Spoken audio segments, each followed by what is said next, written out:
So అన్నిటికన్నా ముఖ్యంగా first ముందు తెలుసుకునేది ఫ్యామిలీ బ్యాక్గ్రౌండ్ ఏంటి? డాడీ వాళ్ళు మాది యాక్చువల్లీ విజయనగరం. పుట్టి పెరిగింది అంతా విజయనగరమే. మా హస్బెండ్ వాళ్ళు పెరుమాలి, బట్ వాళ్ళు స్టడీస్ కోసం అని చెప్పి విజయనగరం వచ్చేసారు. ఓకే. ఇంకా మోస్ట్లీ ఏంటంటే ఇద్దరం ఒక ఏరియాలోనే ఉండేవాళ్ళం అనమాట. మా అత్తయ్య వాళ్ళు మమ్మీ వాళ్ళు ఒక ఏరియాలోనే ఉండేవాళ్ళు. సో అలా చూసి పిల్లల్ని అబ్జర్వ్ చేసి వాళ్ళు నన్ను అండ్ మా పేరెంట్స్ అతన్ని అబ్జర్వ్ చేసి ఇలా పెళ్లి చేస్తే బాగుంటుందని చెప్పి వర్మ గారిని ఇచ్చి పెళ్లి చేశారు. అంటే యాక్చువల్గా పేరెంట్స్ అనుకున్నారా, పేరెంట్స్ కన్నా ముందు సారు మీరు అనుకున్నారా? అలా లేదు, అస్సలు తెలీదు, అసలు తెలీదు. ఎప్పుడు చూడలేదు. Okay okay. ఒకటే ఏరియా అయినా కానీ అసలు ఎప్పుడు చూడలేదు. ఓకే. మహా అయితే ఒక 3-4 lanes డిఫరెన్స్ ఉంటుంది అంతే. అంతే. సో మొత్తానికైతే అరేంజ్ మ్యారేజే? అరేంజ్డ్. No love marriage? కాదు, కానీ చాలా మంది మీది లవ్ మ్యారేజ్ అని స్టార్టింగ్ లో చాలా మంది అడిగేవారు. ఈవెన్ రిలేటివ్స్ లో కూడా అంత ఒక్కటే ప్లేస్ లో ఉండి అరేంజ్డ్ అని చాలా మంది డౌట్ వచ్చింది అనమాట. బట్ అలా కుదిరేసింది అంతే. సో కంప్లీట్గా ఎడ్యుకేషన్ కూడా విజయనగరంలోనే. ఏం చదివారు? బీటెక్ చదువుకున్నారు. Super. And Varma sir direct starting బ్యాంకాక్లో జాబా లేకపోతే? లేదు, ఫస్ట్ మైసూర్లో వర్క్ చేశారు. Okay okay. ఇన్ఫోసిస్లో. ఓకే. అండ్ తర్వాత కేరళ వచ్చారు, త్రివేంద్రంలో ఉండేవారు. అండ్ ఆ తర్వాత యాక్చువల్లీ కేరళలో ఉండే టైంలో ఎంగేజ్మెంట్ అయిందనమాట. అప్పుడు నేను BTech 3rd year. Okay.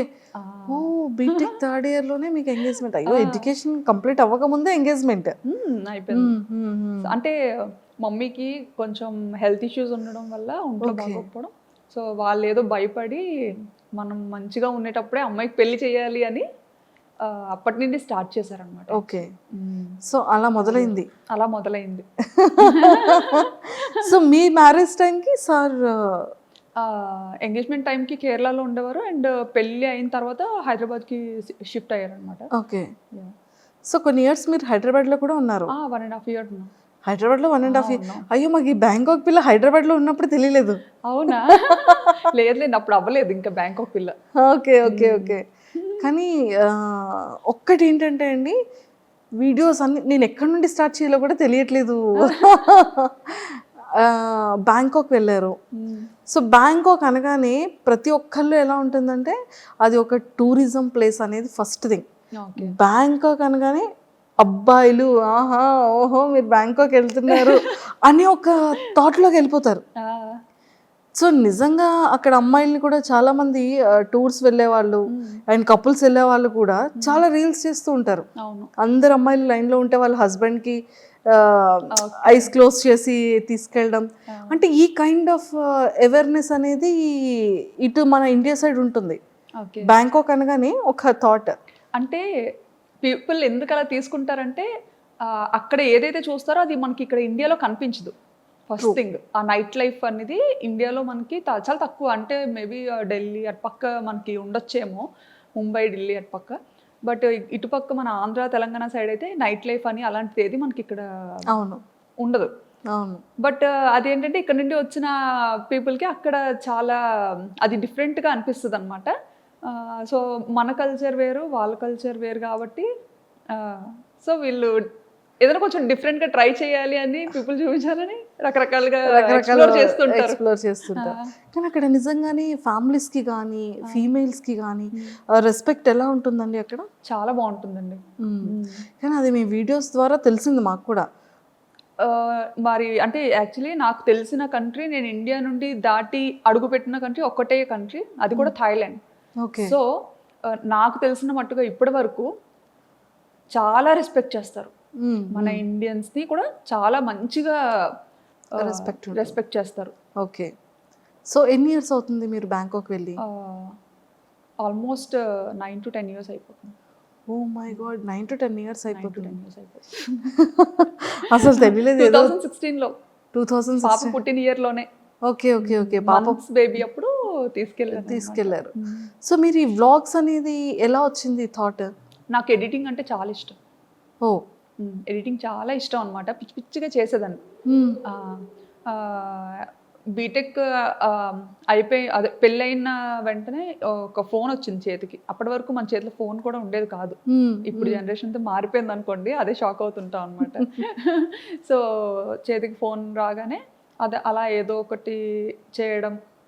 So బేసిక్గా నాకు ఎలా అంటే నన్ను నేను స్క్రీన్స్లో చూసుకోవడం ఇష్టం. ఓకే. నన్ను నేను సో ఏదైనా మ్యూజిక్కి మన వీడియో క్లిప్ పెట్టి రకరకాలుగా ఎడిటింగ్ అనేది చేసేదాన్ని అనమాట అప్పట్లో. పెళ్లి తర్వాతే. పెళ్లి తర్వాత. జస్ట్ మేము ఇక్కడ హైదరాబాద్కి వచ్చిన తర్వాత రామోజీ ఫిల్మ్ సిటీ అని ఇంకా చాలా ప్లేసెస్కి తీసుకెళ్లేవారు తిను. సో అప్పటికే మనకి ఫోన్ అనేది కొత్తగా అలవాటు. సో అందులో కెమెరా ఉంది అంటే అది ఇంకా కొత్త విషయం కదా. అవును. సో విపరీతంగా ఫొటోస్ వీడియోస్ ఫుల్గా అనమాట నిండిపోయేలా తీసేసుకునే వాళ్ళం. తీసేసుకొని అవి ఎక్కడ అప్లోడ్ చేయాలో తెలియక అదే ఎన్ని హార్డ్ డిస్క్లను పెడతాం. ట్రూ. సో అలాగా హార్డ్ డిస్క్లో పెట్టినవి మళ్ళీ అంత ఈజీ కాదు. ఎప్పుడైనా చూసుకోవాలి అనుకుంటే మళ్ళీ తీసి చూసుకోవడం కూడా డిఫికల్ట్. అవును. సో మేము అప్పుడు ఒక థాట్ వచ్చిందనమాట. అది మా హస్బెండ్ ఇలా ఎందుకు యూట్యూబ్లో ఒక అకౌంట్ ఉంటుంది, దానికి నువ్వు పెట్టేయాల్సినవన్నీ పెట్టేసి ప్రైవేట్లో ఉంచేసుకుంటే సరిపోతుంది, ఎవరికి కనపడదు కూడా, మనకి మెమరీ కూడా మంచిగా సేవ్ అవుతుంది, నచ్చినప్పుడు డిలీట్ చేసుకోవచ్చు అని చెప్పి ఫస్ట్ థాట్ అది. ఓకే. ఆ పర్పస్ మీదే మేము యూట్యూబ్ ఛానల్ క్రియేట్ చేయడం జరిగింది. 9 years back. 9 years back start చేశారు. కానీ మీకు పాపులారిటీ అనేది ఎప్పటి నుండి స్టార్ట్ అయింది? నాకు 2022 అండి. 2022లో.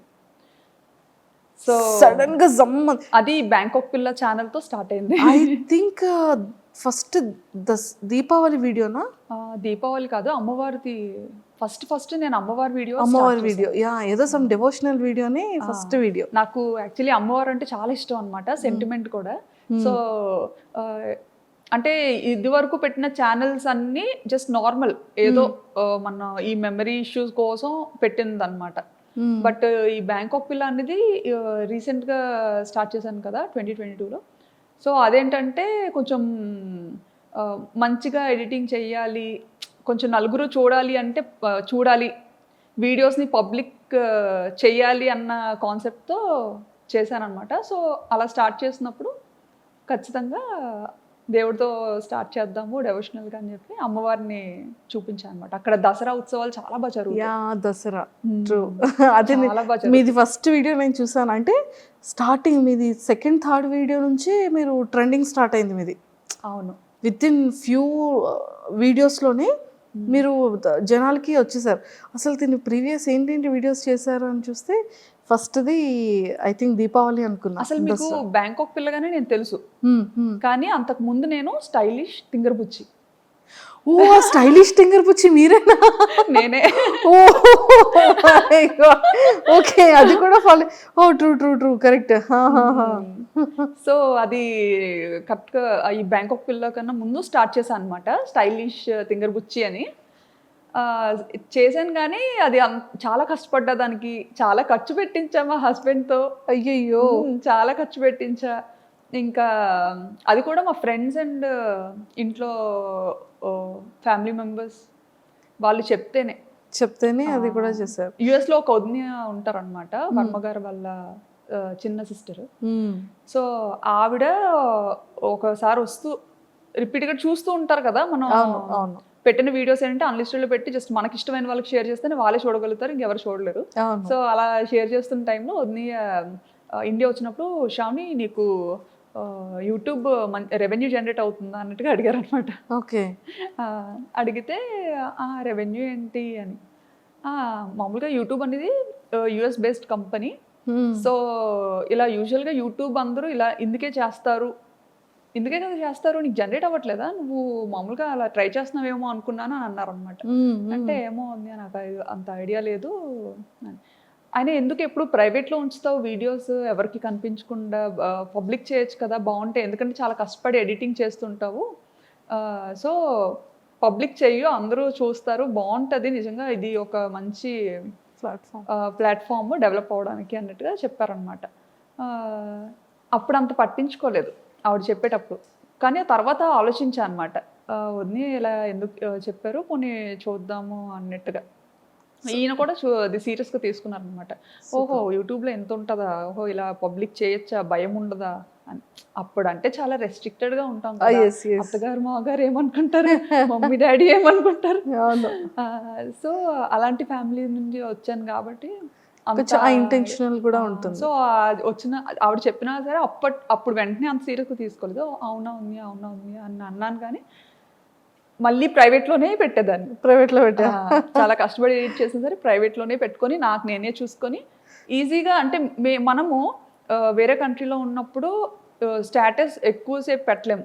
అప్పుడు స్టేటస్ ఆప్షన్ ఉందో లేదో కూడా తెలియదు. వీడియోని డైరెక్ట్గా చాట్లో షేర్ చేయాలన్నా పెద్ద పెద్ద వీడియోస్ ఉండేవి, షేర్ చేయడం కష్టమయ్యేది అనమాట. అవును, అవును. సో ఇది బాగా ఈజీ అనిపించేది మమ్మీ డాడీకి. అంటే మేము ఉన్న ప్రతి మూమెంట్ని మంచిగా క్యాప్చర్ చేసి మన పేరెంట్స్కి చూపించాం. మెయిన్ ఏంటంటే అసలు మా మమ్మీ డాడీ బయటకు అసలు ఈయన వెళ్తారు అంటే నన్ను ఇచ్చి పెళ్లి చేయకపోనేమో. ఫస్ట్ నుంచి అనుకునేవారు అమ్మాయి ఎప్పుడు మనకి దగ్గరలోనే ఉండాలి, బయటికి అసలు ఎప్పుడు పంపొద్దు అని. ఓ మై గాడ్, అలాంటిది పాపం అది ఎలా ఫీల్ అయ్యారు? అంటే లైక్ ఇంత లాంగ్ రావడం, సో అది మమ్మీ వాళ్ళకి తెలిసిన తర్వాత మమ్మీ డాడీ రియాక్షన్ ఏంటి? అసలు ఎక్స్పెక్ట్ చేసి యాక్చువల్లీ ఫస్ట్ కెనడా వెళ్ళాల్సింది తను అనుకున్నారు కెనడా వెళ్దామని చెప్పి. కెనడా అదే టైంలో తైవాన్ నుండి వచ్చింది ఆపర్చునిటీ దానికి, అండ్ సింగపూర్, తర్వాత థాయిలాండ్. ఓకే. సో ఇవన్నీ ఇంకా పెద్దోళ్ళకి చెప్పినప్పుడు వీళ్ళు అన్నారనమాట, అంత దూరం ఎందుకు, దగ్గరగా ఉండేది చూసుకోండి అనేసి. దగ్గరగా ఉన్న అలా అయితేనే పంపించగలుగుతాము, లేకపోతే కష్టం అని చెప్పి. సో ఇంకా అవన్నీ ఆపుకొని ఇంకా అన్నీ చూసుకున్నారు, ఏ ప్లేసెస్ బాగుంటాయి, ఎక్కడ లైఫ్ స్టైల్ బాగుంటుంది అనేది కొంచెం ఆయన అంతా చూసుకున్నారు అనమాట. నాకైతే అస్సలు ఏం లేదులేండి. బ్యాంకాక్ అంటే బ్యాంకాక్ ఏదో మూవీలో చూసాను అదేనా మీరు కూడా? అంతే, ఏదో మూవీలో చూసాను బ్యాంకాక్ అంటే ఓకే ఓకే మంచిదేనా వెళ్ళొచ్చా అని. వెళ్ళొచ్చా అంటే ఇంకా ఈయన అదేం కాదులే వెళ్ళి చూద్దాం, బాగుంటే ఉండొచ్చు లేదంటే రిటర్న్ అయిపోవచ్చు అని చెప్పి, సో ఆ థాట్ మీద థాయిలాండ్కి ఫిక్స్ అయ్యామన్నమాట. ఫిక్స్ అయ్యారు. నిజంగానే 9 years బ్యాక్ అంటే హైదరాబాద్ అంటే ఓకే, జస్ట్ 1 day 12 hours-లో వెళ్ళిపోవచ్చు, ఫ్లైట్ అయితే 1 hour-లో వెళ్ళిపోవచ్చు. ఓకే.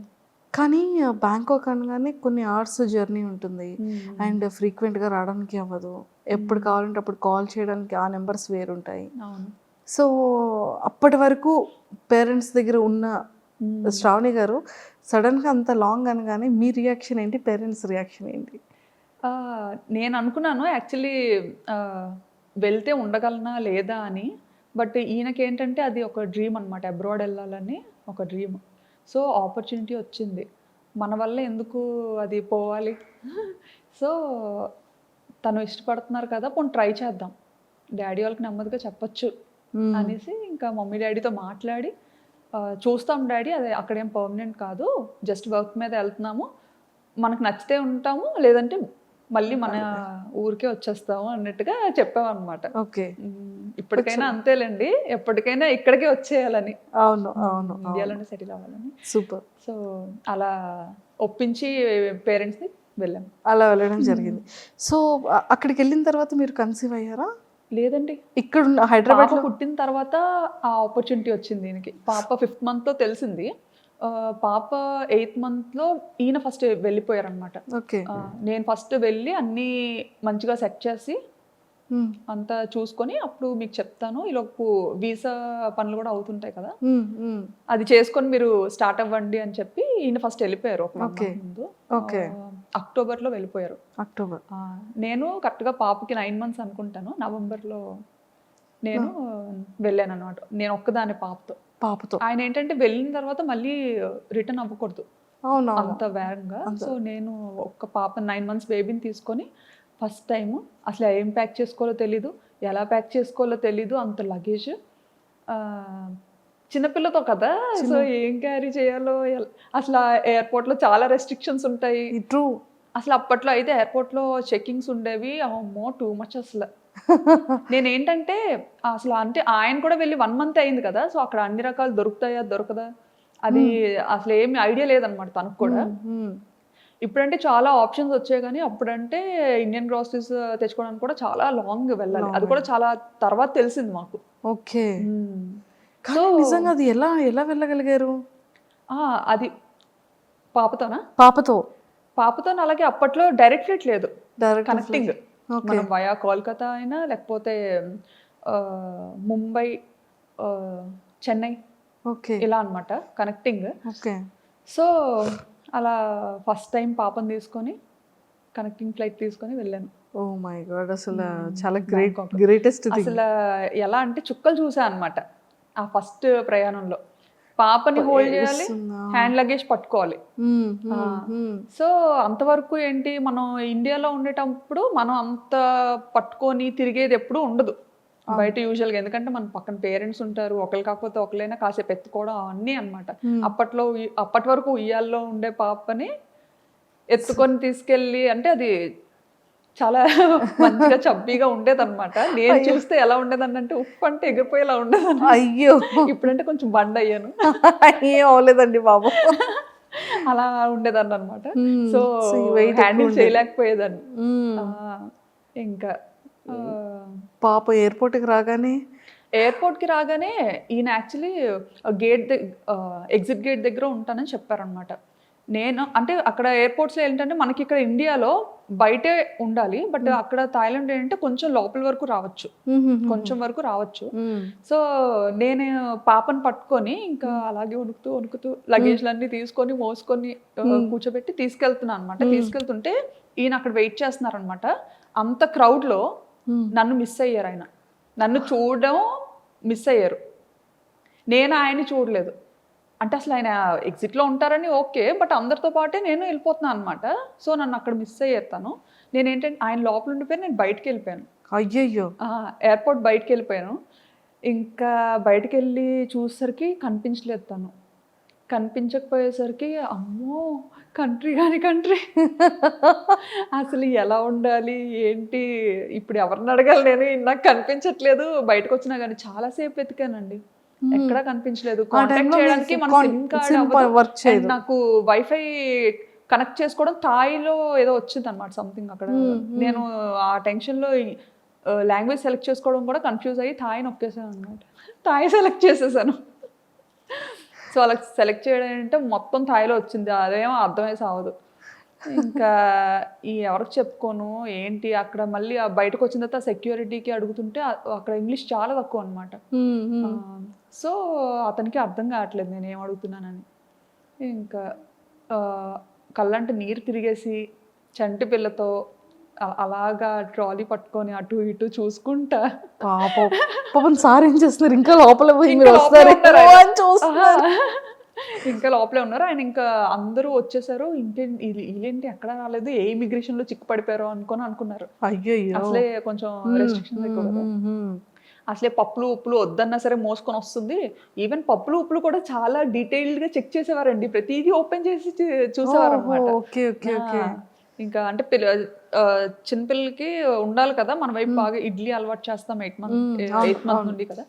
సో బేసిక్ థింగ్స్ పట్టుకెళ్ళాలి, అవి కూడా ఓపెన్ చేసి చెక్ చేసి చాలా ఇదిగా ఉండేది ఒకప్పుడు. ఇప్పుడు తగ్గించేసారు. సో మొత్తానికి మీ ఫస్ట్ బ్యాంకాక్ ట్రిప్ అనేది ఫర్ ఎవర్ మెమరబుల్. గుర్తు పెట్టేసుకుంటాను, అది గుర్తుండిపోతే. నా వీడియోస్ లో చాలా సార్లు చెప్పాను కూడా ఈ మాట. తర్వాత ఆయన చూసారు, ఏంటి ఎందుకు రావట్లేదు అని అలా బయటకు వచ్చారనమాట. అక్కడ కనపడ్డాను. కనిపించిన తర్వాత నాకు ఇంకా బతికి బయటపడ్డాను అనిపించింది. లేకపోతే అసలు ఇటు నుంచి తిరిగి వెళ్ళేది ఎలాగా, చేతిలో డబ్బులు లేవు, కరెన్సీ లేదు, ఏం లేదు. అవునవును. సో ఇన్ని ఫేస్ చేస్తారు స్టార్టింగ్ డేస్ లో. ఇండియన్ కరెన్సీ తప్ప నా దగ్గర థాయ్ కరెన్సీ కూడా లేదు. అవును. ఎక్స్చేంజ్ చేసుకోవడం కూడా తెలీదు. ఇంకా అలా కాలేజ్ నుంచి బయట పెట్టడం, పెళ్ళి అవ్వడం, ఇంకా అటు వెళ్ళిపోవడం అంతే. అందులోకి మన విజయనగరం సైడ్ అంటే మనకు అసలు అంతేం తెలియదు కదా, అలా చూసాను. అండ్ ఆ జర్నీ అయిన తర్వాత ఇంకా బ్యాంకాక్ స్టార్ట్ చేసేటప్పుడు అంటే మీరు డే 1 నుంచి ఇంతే యాక్టివా? అంటే లైక్ ఈ వ్లాగింగ్ చేయడం మీకు ఎలా తెలిసింది? వ్లాగింగ్ చేయడం అంటే మామూలుగా పాప వల్లనే తెలిసింది. ఎలా అంటే కోవిడ్ అని కూడా చెప్పొచ్చు. కోవిడ్ టైంలో ఏంటంటే మనకి బాగా ఖాళీగా ఉండే టైం అయితే దొరికింది, ఇంటి నుండి బయటకు వెళ్ళకుండా. ఆ టైంలోనే ఇంకా కిడ్స్లేండి, ఇషాన్ కూడా పుట్టాడు. సో ఆ టైంలో నాకు ఎప్పుడు మనసుకి ఏమనిపించేదంటే నా ఫ్రెండ్స్ అందరూ చక్కగా వర్క్ చేసుకుంటున్నారు మంచిగా, ఇంత చదివి కూడా నేను అలా ఇంట్లోనే ఉండాల్సి వస్తుంది. ఎందుకంటే థాయిలాండ్లో డిపెండెంట్ వర్క్ చేయకూడదు, అది ఇల్లీగల్ అక్కడ.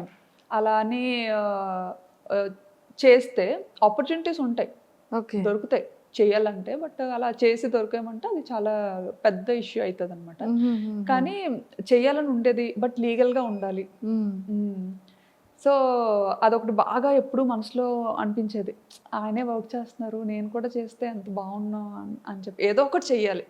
బట్ సాఫ్ట్వేర్లోనే ఉండాలి, సాఫ్ట్వేర్ జాబే రావాలి అని అయితే ఎప్పుడు అనుకోలేదు. అండ్ ఆయన కూడా ఎప్పుడు నువ్వైతే అన్ఫిట్ సాఫ్ట్వేర్కి అని అనేవారు. ఎందుకంటే కుదురుగా ఓ దగ్గర ఉండవు, ఓ దగ్గర కూర్చోవు, మేనేజర్ ఒక 8 గంటలు కూర్చొని వర్క్ చేయమంటే నువ్వు చెయ్యవు, నీకు నచ్చినప్పుడు సెలవు తీసుకుంటావు, అలా ఎవరు ఒప్పుకోరు, నీకు అసలు సెట్ అవ్వదు. డాడీ వాళ్ళు ఏంటంటే కొంచెం బిజినెస్ బ్యాక్గ్రౌండ్లో నుండి ఇది అవ్వడం, చిన్నప్పటి నుంచి కొంచెం అలా పెరగడం, నాకేంటంటే నా లైఫ్ స్టైల్ బిజినెస్ వేలో ఉండేది, అంతా అలాగే ఉండేది. అంటే ఇంకా అంతా మనకు నచ్చినప్పుడే చేయాలి, మనకు నచ్చినప్పుడే ఉండాలి, అది అలవాటు అయిపోయింది. అలా అలవాటు అయిపోయింది. నాన్నగారు వాళ్ళది ఏంటి బిజినెస్? డాడీ వాళ్ళకి రెస్టారెంట్ ఉంది, 30 years నుండి, తాతల ముత్తాతల నుండి అంతా రెస్టారెంట్ బిజినెస్. ఓకే, విజయనగరంలో. ఏంటండి నేమ్? మీసాల్ రాజ్ గారు hotel. Okay okay okay, super. So అలాగా యూట్యూబ్ అలా స్టార్ట్ చేయాలనిపించింది? యూట్యూబ్ అలా స్టార్ట్ చేయాలని అనిపించలేదులేండి, అంటే ఏదో అవుతాను అని అయితే చేయలేదు. ఈ ఏంటంటే ఇంకా పిల్లలతో థాయిలాండ్ ట్రావెల్ వెళ్ళినప్పుడు నాకు అక్కడ పాపకి ఎలాంటిది చేసి పెట్టాలి, ఫస్ట్ కిడ్ కదా, అవును అవును, ఏం తెలీదు. ఇక్కడ ఉండేటప్పుడు ఏంటంటే ఇంకా అత్తయ్యో మమ్మీయో టైం టు టైం వాళ్ళకి ఏం చేసి పెట్టాలి, ఎలా చేసి పెట్టాలి అంతా అలా చూసుకునేవారు అనమాట, తినిపించడంతో సహా. సో నాకు అసలు అంత ఏం పని ఉండేది కాదు, అంటే ఫస్ట్ కిడ్ కదా తనకేం తెలియదు, ఏం చేస్తుందిలే అన్నట్టు. ఇంకా అలా అత్తయ్య కూడా ఎలా అంటే బాగా పాపను ఎలా గారాబం చేస్తారో నన్ను అలాగే గారాబంగా చూసుకునేవారు. అసలు ఇంట్లో పని కూడా చేయించేవారు కాదు. మావయ్య అత్తయ్య చాలా మంచోళ్ళు. సూపర్. సో అలా స్టార్ట్ అయింది. అక్కడికి వెళ్ళిన తర్వాత పాపకి ఎలా ఎలా వీడియో అదే ఫుడ్ పెట్టాలి అనేది వీడియోస్ చూసేవాళ్ళు? వీడియోస్ చూసేదాన్ని అనమాట. బేబీస్కి ఎలా ఏం చేయాలి, ఏం చేస్తే మంచిగా ఉంటుంది అనేసి అన్ని వెతికేదాన్ని. మనకి ఫీమేల్ యూట్యూబర్స్ ఉండేవారు కదా, అవునవును, చాలా మంది చేసేవారు అప్పట్లో అమ్మాయిలు, వాళ్ళవి చూసేదాన్ని అనమాట వ్లాగ్స్. అలా చూసి చాలా మంది ఆల్మోస్ట్ ఆల్ అందరినీ చూసాను, అందరు అమ్మాయిల్ని అందరి ఛానల్స్ చూసాను అనమాట. సూపర్. సో అలా మొదలైంది, చేసి అలా స్టార్ట్ అయింది. ఎక్స్పెక్ట్ చేశారు ఎప్పుడైనా ఇంత ఫేమస్ అవుతారని కానీ, ఇంత మంచిగా జనాల్లోకి రీచ్ అవుతారని కానీ? అస్సలు ఎక్స్పెక్ట్ చేయలేదు, అలా అనుకోని కూడా రాలేదు. సో అలా ఫాలో అయ్యేదాన్ని, చాలా మంది ఛానల్స్ ఫాలో అయ్యి అది నాకు బాగా మంచిగా హెల్ప్ అయ్యేది కూడా. ఓకే, చక్కగా అలా ఫాలో అయ్యి అంతా చేసుకొని ఆ బుడ్డిదాన్ని నెమ్మదిగా ఏదో అలా పెంచేదాన్ని అనమాట. అప్పటికి అక్కడ థాయిలాండ్లో ఉండలేక ఇండియాకి థాయిలాండ్కి yearly 3 times up and down చేసేదాన్ని. అప్ అండ్ డౌన్ చేసేవాళ్ళు? అప్ అండ్ డౌన్ వెళ్ళేసరికి అంత ఫేస్ చేసిన తర్వాత ధైర్యం వచ్చింది అనమాట. సర్లే వెళ్ళగలను వచ్చేయగలను ఫిక్స్ అయిపోయారు. వచ్చేస్తానని పంపించేసేవారు ఈయన అడిగిన వెంటనే కూడా. ఎందుకంటే ఏడ్చేసేదాన్ని, నేను ఇక్కడ ఉండి వెళ్ళిపోతాను. ఎందుకంటే అక్కడ ఫుడ్ నాకు నచ్చేది కాదు, అండ్ నాకు వంట రాదు. అక్కడికి వెళ్ళేసరికి నాకు వంట సరిగ్గా రాదు. అండ్ చెప్పాను కదా ఇక్కడ వెళ్ళక ముందు 1.5 years హైదరాబాద్లో ఉన్నా అని చెప్పి. అప్పుడు ఆ టైంలో అయితే నా వంటకి పాపం ఆయన అయ్యో ముందేనా అడిగి చేసుకున్నాను కాదు అనుకునేవారేమో అనుకునేదాన్ని నేను మనసులో. ఎంత అంటే ఈవెన్ సాంబార్ అయితే శనగపప్పుతో చేశాను అనమాట. శనగపప్పుతో సాంబార్ చేస్తారు, కందిపప్పుతో చేస్తారు. అది చేసుకొని నేను తిన్నానా అంటే నేను తినలేదు, చుట్టుపక్కల అందరికీ కూడా పంచాను, వెనక ఆంటీకి కింద ఆంటీకి అందరికి. పాపం ఇంకో రోజు ఎప్పుడు అడగలేదు. ఇంకా అది కూడా ఇంత చేశాను అనమాట. అంటే నాకు సాంబార్ చేయాలి అంటే ఇంత సాంబార్ చేయాలంటే ఇంత పప్పు వేయాలేమో అని ఇంత పప్పు ఉడకపెట్టాను అనమాట. సో అది ఏంటంటే అది ఉడుకుతా అది పెరుగుతూ ఉంటుంది కదా, సో అప్పుడు ఇంకా వాటర్ యాడ్ చేసి ఓహో తెప్పాలు నిండిపోతుంది, ఇంకో పెద్ద తెప్పాలు పెడదాం అలా ఇంత తెప్పాలు అయింది అది. అది పిక్స్ పంపించారా ఇంటికి సాంబార్ చేశానని? పిక్స్ ఏం తీసి పంపించలేదు కానీ అంత ఎక్కువ చేశాను కదా, సో ఏం చేసుకుంటాం అని చెప్పి ఇంకా వెనక ఒక బ్యూటీషియన్ ఒక అక్క ఉండేవారు, ఆ అక్క వాళ్ళ మదర్ ఉంటే ఆవిడకి ఇచ్చాను, కింద ఆవిడకి ఇచ్చాను. మా ఈవినింగ్ మా హస్బెండ్ వచ్చేసరికి అది చూసి మనకే ఉండేవా లేకపోతే వీధంతటికి ఉండేవా అని అడిగారు. పాపం తిన్నారా వర్మ గారు? అలాగే పాపం ఏదైనా తినేస్తారండి, నీళ్ళన్నం పెట్టినా తినేస్తారు. అస్సలు ఇది ఉండాలి అది ఉండాలి అని ఏం లేదు. నా గురించి తెలుసు కదా, తెలుసు తెలిసి ఏం ఎక్స్పెక్ట్ చేస్తాను. సూపర్. సో ఎప్పుడు మీకు ఫేమ్ రావడం వచ్చింది? ఏ వీడియోతో వచ్చింది? ఏ వీడియో నుంచి మీరు ఓ మై గాడ్ అసలు ఏంటి ఇంతమంది పింక్ చేస్తున్నారు, ఇంత బాగా వీడియో వెళ్తుందా అని అనిపించే మూమెంట్స్ ఏంటి? నాకు ఫస్ట్ వీడియో వైరల్ అయింది బ్యాంకాక్లో టుక్ టుక్ వీడియో. ఈవెన్ ఆ వీడియోలో నేను కనిపించలేదు కూడా. సో వాయిస్ మాత్రమే, ఓన్లీ వాయిసే. ఆ వీడియోలో నేను అసలు కనిపించను. అది కూడా ఎప్పుడో మార్కెట్కి వెళ్ళాను, లోకల్ ఫ్రెష్ మార్కెట్స్ ఉంటాయి కదా, మార్కెట్కి వెళ్ళినప్పుడు సరదాగా అలా షూట్ చేశాను. నాకు ఏంటంటే అదొక ఉండేదన్నమాట, అదొక హ్యాబిట్లో ఉండేది, ఏదైనా డిఫరెంట్గా కనిపించిందంటే ఖచ్చితంగా అది క్యాప్చర్ చేసేయాలి అన్నది. సో షూట్ చేసుకున్నాను, అది ఉంది, అది ఎడిట్ చేసి పెట్టాను. అది బాగా సడన్గా వైరల్ అయిపోయింది అనమాట. అది అసలు ఓ ఒక ఆటోని అమ్మో ఇంతలా చూస్తారా, అది కూడా మన ఇండియాలో ఉన్న ఆటో లాగా కొంచెం డిఫరెంట్గా ఉంటుంది. ఫస్ట్ టైం మీరు బజార్కి వెళ్తూ ఆటోలో కూర్చుంటూ నేను బస్లో ఉంటూ ఒక ఆటోని షూట్ చేశాను. అప్పుడు నేను బస్లో ఇంటికి వెళ్తున్నాను, షాపింగ్ అంతా అయిపోయి, సో ఇది ఆటో చాలా బాగుంది కదా అని షూట్ చేశాను అనమాట. అది వైరల్ అయింది. అండ్ అలానే మార్కెట్కి వెళ్తూ అక్కడ కూడా ఏంటిది మన ఇండియాలో ఉంటాయి కదా పాములు, ఇది కప్పలు, రకరకాలు అవన్నీ చూసి నాకు అసలు చికెన్ ఫిష్ మామూలుగా అయితే ముక్క లేకపోతే ముద్ద దిగదు నాకు. రెస్టారెంట్ నుండి వచ్చాను కదా, హోటల్లో పిల్లలు, సో ముక్క లేకపోతే ముద్ద దిగదు. సో అక్కడికి వెళ్ళిన తర్వాత నాకు వంట రాదు, ఏం చేయాలో తెలీదు. ఈ మార్కెట్కి వెళ్తే ఏమో ఈ చికెన్ దగ్గరే ఇవి పాములు ఉండేవి, ఫిష్ దగ్గరే కప్పలు ఉండేవి, ఇంకా అన్ని రకాలు అనమాట, ఎలకలు అన్ని.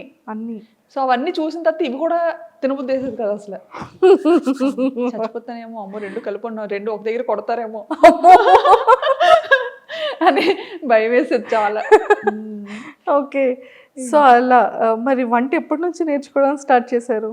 వచ్చేసింది అలాగా, యూట్యూబ్ భయపడ్డాను కాబట్టి ఇంకా ఆటోమేటిక్గా వచ్చేసింది. చచ్చిపోతాను తినకపోతే, ఇంకా వంట నేర్చుకోకపోతే ఇంకా చచ్చిపోతాను. అండ్ మన పేరెంట్స్ అక్కడికి వచ్చి వండే ఇది లేదు, వీళ్ళు రారు, సరదాకు కూడా రారు.